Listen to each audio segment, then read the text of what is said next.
అందరికీ నమస్తే అండి. నిజానికి పాకిస్తాన్ యుద్ధం ఎందుకో మరి ఇంకా ఎక్కువగా తీవ్రం చేస్తుంది. ఆ నష్టం పాకిస్తాన్‌కే అని తెలిసినా సరే పాకిస్తాన్ వాళ్ళు యుద్ధాన్ని మొదటి నుంచి వాళ్ళు యుద్ధాన్ని కోరుకుంటున్నారు. ఇప్పుడు కూడా వాళ్ళే ఒక 2, 3 అడుగులు ముందుకేస్తున్నారు. నిజానికి పాకిస్తాన్ లాగానే భారతదేశం కూడా ఆలోచిస్తే, మనం కూడా ఆలోచిస్తే వాళ్ళు ఎక్కువ కాలం యుద్ధం చేయలేరు. ఫస్టు ఇప్పుడు పహల్గామ్ దాడి జరిగిన తరువాత వరుసగా ఒక 13, 14 రోజుల పాటు సరిహద్దుల్లో కాల్పులు జరిపింది వాళ్ళే. మన సైనికుల మీద వాళ్ళే ఫస్ట్ కాల్పులు జరిపారు.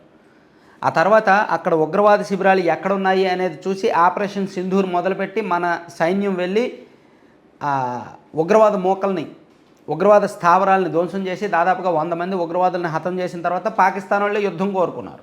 4 రోజుల నుంచి రోజు డ్రోన్లతో దాడులు చేస్తున్నది వాళ్ళే. వాళ్ళు డ్రోన్లు వదలడం, మన ఆర్మీ, మన భద్రతా బలగాలు ఆ డ్రోన్లను గాల్లోనే నాశనం చేయడం జరుగుతూ వస్తుంది.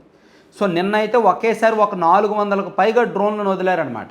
ఢిల్లీని లక్ష్యంగా చేసుకున్నారు. మన దేశ రాజధాని ఢిల్లీ లక్ష్యంగా వాళ్ళు డ్రోన్లు వదులుతున్నారు. ఢిల్లీ, పఠాన్కోట్, పంజాబ్ అండ్ రాజస్థాన్లోని కొన్ని ప్రాంతాలు, జమ్మూ కాశ్మీర్లో పీఓకేలో కొన్ని ప్రాంతాలు, ఇవన్నీ కూడా వాళ్ళు ఎక్కువగా టార్గెట్ చేసుకొని వదులుతున్నారు. జనావాసాలు, ఆలయాలు ఇవే ఎక్కువ టార్గెట్. సో దీన్ని మన వ్యవస్థ, మన భద్రతా బలగాలు ఎప్పటికప్పుడు డిస్ట్రాయ్ చేస్తున్నాయి. అయితే ఇవాళ మార్నింగ్ నుంచి కూడా మిసైల్స్, వార్ హెడ్లు, పేలుడు పదార్థాలతో కూడిన మిసైల్స్ వదులుతున్నారు. అంటే పాకిస్తాను యుద్ధాన్ని తీవ్రతరం చేస్తోంది.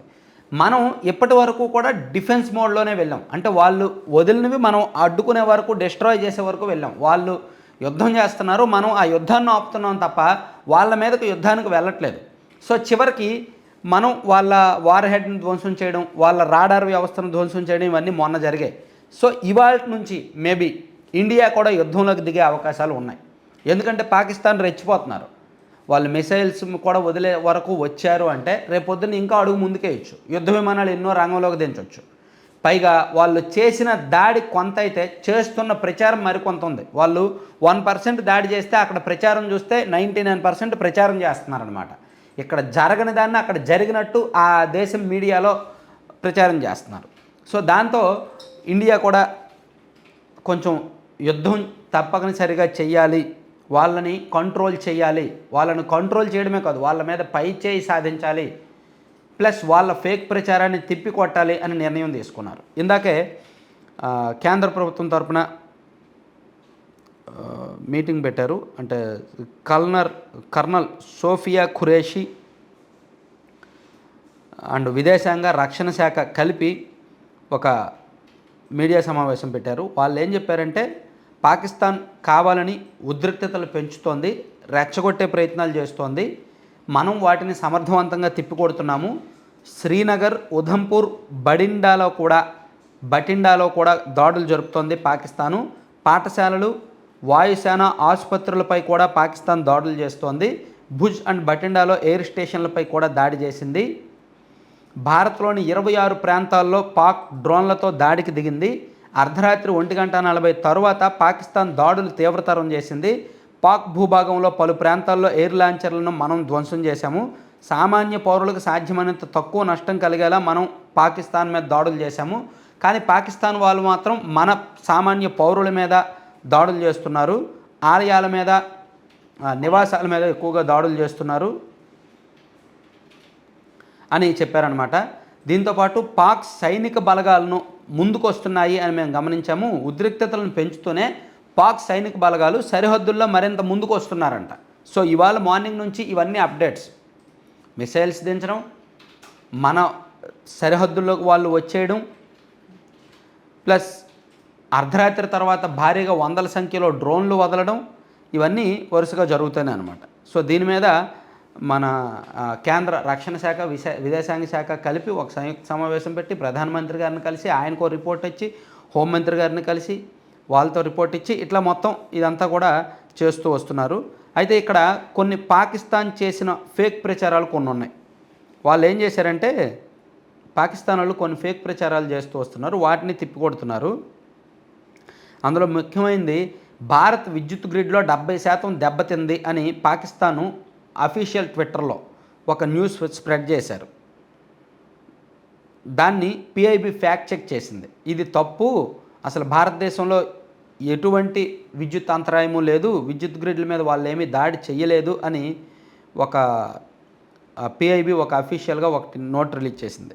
అలాగే మరొక S-400 మీద కూడా ఫేక్ న్యూస్ ఒకటి పాకిస్తాన్ వాళ్ళు స్ప్రెడ్ చేశారు. అదేంటంటే పాకిస్తాన్ అఫీషియల్ మీడియా పీటీవీ అని ఉంది. పీటీవీలోనే ఒక వార్త ఏం చెప్పారంటే, మన ఇండియాలో అత్యంత కీలకమైన శక్తివంతమైన గగనతల రక్షణ వ్యవస్థ S-400. దీని రేంజ్ సుమారుగా 600 కిలోమీటర్ల వరకు ఉంటుంది. మనం ఒక టార్గెట్ ఫిక్స్ చేస్తే 600 కిలోమీటర్ల వరకు దీన్ని ఆపరేట్ చేస్తారు. ఈ సిగ్నలింగ్ వ్యవస్థ, రాడార్ వ్యవస్థ పనిచేస్తుంది. ఇది మన దేశంలో అత్యంత కీలకమైన వ్యవస్థ. సో దీన్ని మేము నాశనం చేశాము, ధ్వంసం చేశాము అని చెప్పి పాకిస్తాన్ మీడియాలో పీటీవీలో ఈరోజు మార్నింగ్ నుంచి న్యూస్ స్ప్రెడ్ అవుతుంది. అది పాకిస్తాన్ మీడియా వరకే పరిమితం అవ్వాల, దాన్ని చైనాలో కూడా పబ్లిష్ చేసి చైనా మీడియా వ్యాప్తి చేసింది.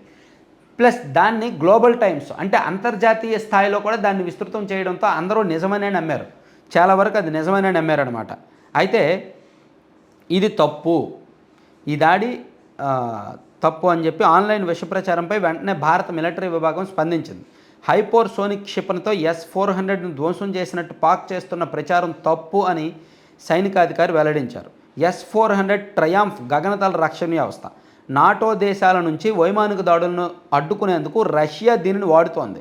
ప్రపంచంలో ఇప్పటి వరకు రష్యా, చైనా, టర్కీలు వీటిని వినియోగిస్తున్నాయి. విభిన్నమైన రాడార్లు, క్షిపణులు సమన్వయంతో పనిచేసి ప్రత్యర్థుల ఫైటర్ జెట్స్, రాకెట్లు, మానవరహిత విమానాలను కూల్చేసే వ్యవస్థ ఇది. ఒక్క ముక్కలో చెప్పాలంటే వివిధ రకాల ఆయుధాలను సమ్మిళితం చేసే ఒక ప్యాకేజ్. దీనిని 2007లో రష్యా సైన్యంలో ప్రవేశపెట్టింది. అదే ఏడాది జూలైలో ఆకాశంలో సెకన్కు 2800 మీటర్ల వేగంతో వస్తున్న 2 లక్ష్యాలను 16 మీటర్ల ఎత్తున S-400 ఛేదించినట్టు రష్యా పేర్కొంది అని ఒకటిచ్చారు. సో మన ఇండియాలో ఇదేమీ ధ్వంసం అవ్వలేదు, దీని జోలికి వాళ్ళు రాలేదు, ఇది సేఫ్గానే ఉంది అని భారత్ మీడియా అఫీషియల్గా ఆర్మీ వాళ్ళు పోస్ట్ పెట్టారనమాట. ఇట్లా పాకిస్తాన్ వాళ్ళు చేస్తున్న యుద్ధం తక్కువ, కానీ ఫేక్ ప్రచారం ఎక్కువ. ఇప్పుడు మనం పాకిస్తాన్తో యుద్ధం చేయాలి, ప్లస్ వాళ్ళు చేస్తున్న ఫేక్ ప్రచారంతో కూడా యుద్ధం చేయాలి. సోషల్ మీడియా పెరిగిపోవడంతో ఇవన్నీ పెరుగుతున్నాయి. మరోవైపు అమృత్సర్లో కూడా ఈరోజు తెల్లవారుజామున 6:30-6 గంటలు ఆ టైంలో అమృత్సర్లోకి భారీగా డ్రోన్లు వచ్చాయి, పాకిస్తాన్ డ్రోన్లు. వాటిని కూడా గుర్తించి ఇమీడియట్గా నేలమట్టం చేసింది మన రక్షణ బలగాలు. అలాగే మరోవైపు జమ్మూ కాశ్మీర్ అంటే పంజాబు, జమ్మూలో కూడా పాక్ క్షిపణి శకలాలు కొన్ని దొరికాయి. ఇవన్నీ కూడా వరుసగా ఉన్నాయన్నమాట. మరోవైపు పాక్ డ్రోన్ లాంచింగ్ ప్యాడ్ను ధ్వంసం చేసిన భారత్ అని ఒక వార్త ఒకటి ఉందన్నమాట. అంటే జమ్మూలోని నియంత్రణ ర్యాక్ అవతల వైపు పాక్ సైన్యం పోస్టును భారత దళాలు ధ్వంసం చేశాయి. సరిహద్దు దాటేందుకు ఉగ్రవాదులు దీన్ని లాంచ్ ప్యాడ్గా వాడుకుంటున్నారు. దీంతోపాటు ట్యూబ్ డ్రోన్లు భారత్పై ప్రయోగించడానికి వీలుగా అక్కడ లాంచ్ ప్యాడ్ ఉంది. ఇది మొత్తాన్ని కూడా మన భద్రతా బలగాలు ధ్వంసం చేశాయి. అంటే పాకిస్తాన్ భూభాగంలో మన సరిహద్దులో ఉన్న పాకిస్తాన్కు సంబంధించిన లాంచ్ ప్యాడ్ని భద్రతా బలగాలు ధ్వంసం చేశాయన్నమాట. సో దీని ద్వారానే శ్రీనగర్, రజౌరి ఆ ప్రాంతాల్లోకి పాకిస్తాన్ వాళ్ళు ఈ క్షిపణులు, డ్రోన్లు వదులుతున్నారనమాట. సో అది మొత్తాన్ని ధ్వంసం చేశారు. ఇది ఇవాళ మార్నింగ్ నుంచి వరుసగా ఉన్న అప్డేట్స్. సో యుద్ధంలో ఏ క్షణం ఏం జరుగుతుందో చెప్పే పరిస్థితి లేదు, అంత ఉద్రిక్త పరిస్థితులు, మరింత తీవ్రత. పాకిస్తాన్ వాళ్ళేమో పూర్తిగా వాళ్ళ దగ్గర ఉన్న అస్త్రాలన్నీ బయటకు తీస్తున్నారు. సో ఇది ఎంత తీవ్రంగా వెళ్తుంది అనేది ఎప్పటికప్పుడు అప్డేట్స్ చెప్పుకుందాం. Thank you.